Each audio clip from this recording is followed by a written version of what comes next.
Hello there. Today we're going to be playing with dip pens for the first time. I found an old dip pen while cleaning out my closet because you can find so many treasures when you actually clean your room.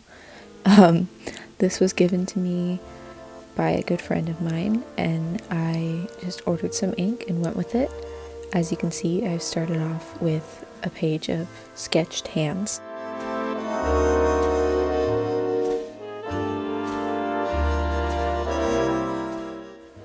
So this first one is really my first attempt with the dip pens. Before this, I did try a little bit of tootling around on the paper with like little scratch marks and seeing if I could get different line widths with this pen, which I kind of can. I also ordered some other nibs, but I'm not really sure why they don't fit this pen holder. They seem to go in, but not quite the right fit as this one, so we'll see what happens. I might have to get a different pen holder, I don't know. So this first hand, I like how the hatching in the middle turned out. I think that was really nice, but it's not great, obviously. The second one I tried to be more intentional about the hatching. I didn't have very much hatching already done. Wow, this is fast, sorry. And then the third one is a drawing of my sister's hand eating a chip because she wanted me to draw that, so I did. So you're welcome, Lucy. And that one I really like. I think this one might be one of my favorites because I like that I experimented with different line lengths. That I feel like that looks really good, like especially on the curve of thumb, where the thumb meets the palm. That muscle looks really nice. Also, the potato chip looks good. So this next one I'm not a fan of. I tried to do more hatching than I had for the other ones. I also slowed down the video way more because I realized that the time-lapse mode was going way too fast. So this one, it's not my favorite. I think something that I'm learning with ink and only having, two options per color, either the white of the page or completely black. I think I'm learning that I really have to respect the contrast and like the shadow shapes, which is something that Chris Hong talks a lot about. She's an artist here on YouTube, and it's basically like which shape is in shadow and which shape is your light shape, and you have to keep those distinct or else you won't have good values, and your piece won't be distinct.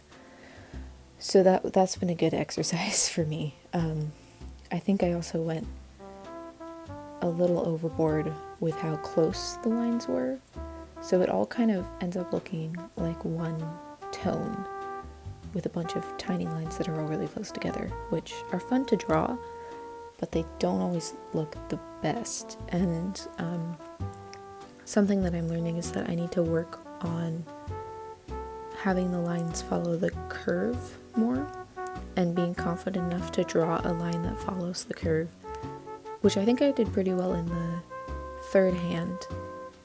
And also what I like about the first two is that where you can see like the veins or I guess they're muscles, where the muscles of the hand make little wells in the hand and curves. And I think they're a little over exaggerated, obviously, but I think that they come out really nicely in those first two. And I like how in the second one I left the back of the hand mostly white. I think that looks really nice. But I didn't quite get following the shapes exactly and the curvature of the hand, so it looks a little bit flat to me. But overall, I think this was a really good exercise. I really want to do more dip pen stuff. I've been watching a lot of Miriam Tilson's Inktober videos from all of the years that she's done it, because she's really an inspiration to me. If you don't know her, you should totally check out her videos. But they are making me really excited to see where I can take this medium, because it's completely different from anything I've worked with before. I've mostly done, watercolor and pencil, and both of those you can blend out pretty well.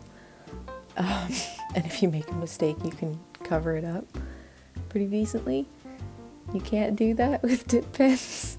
So we'll see where this takes me. But I'm pretty excited for Inktober this year. I hope I'll be able to pull it off. I'm at least gonna do like one drawing a week. That's the minimum that I'm doing. But hopefully I can do all 31 days, because that would be awesome. And also I did it last year, and it was a really good experience because it made me realize that I don't actually need to spend as much time as I do on other things. Like, I have the time to make a piece of art every day, and some days it was just like the tiniest little doodle, and I felt a bit guilty about posting that. But I still drew that day, which is more than I can say for a lot of days. What you saw there was that I somehow got a giant ink splot on my finger. I don't really know how that happened, but I guess that's just the nature of it. And now you can see my makeshift tripod featuring The Mists of Avalon, because it's a wonderful book despite the controversy. I still love it. But I have a bunch of other books stacked on top of it, and then another book sticking out that I stick my phone on to record. So it's really professional. I'm extremely professional. But I could not get it to actually have a good angle of this one hand. So I switched angles soon. I ended up putting my phone on a little like portable speaker thing on my desk, and I couldn't really see what I was doing at that point because the phone was in the way, so I was sort of drawing with the phone right there, which is not the best way to be drawing, but it gives you a closer look, so it's fine. I can sacrifice. But this hand I like. I made a mistake on it's the index finger. With this hand, the thumb was underneath the palm, and it's that little line where the index finger is for some reason crossing over the knuckle of the same finger, and it just does not look right. And I try to fix that later on by just putting a ton of hatching over it and hoping that you can't tell, which maybe you wouldn't have been able to if I didn't point it out, but I did, so oops. But I think you can definitely see the improvement even with just these 5 hands. I think it's pretty clear that I went from knowing absolutely nothing to kind of being able to BS my way through it a little bit. But I don't know, I'm really excited to learn more about this medium and also other mediums, because I think that that's just, there's me fixing that knuckle. I think that, playing around with other mediums really helps me to find what I actually want to do with my art and what my specific artistic style is and what I, enjoy creating. And I think every medium has something different to teach us. Like, watercolor has taught me a lot about color and using liquid mediums and pre-planning, because it's hard to make your mistakes go away.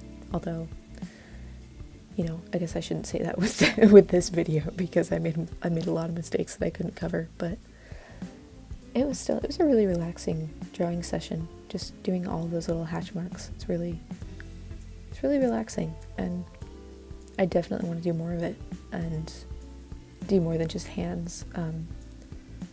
Actually have another page of little sketches that I want to ink, so I'm gonna put that up here. I might just put it on Instagram. I might not show anybody. I don't know. Depends on how it looks. But I'm really happy with how these turned out. So thank you for watching, and I hope you have a great week, and I will see you next time. Bye.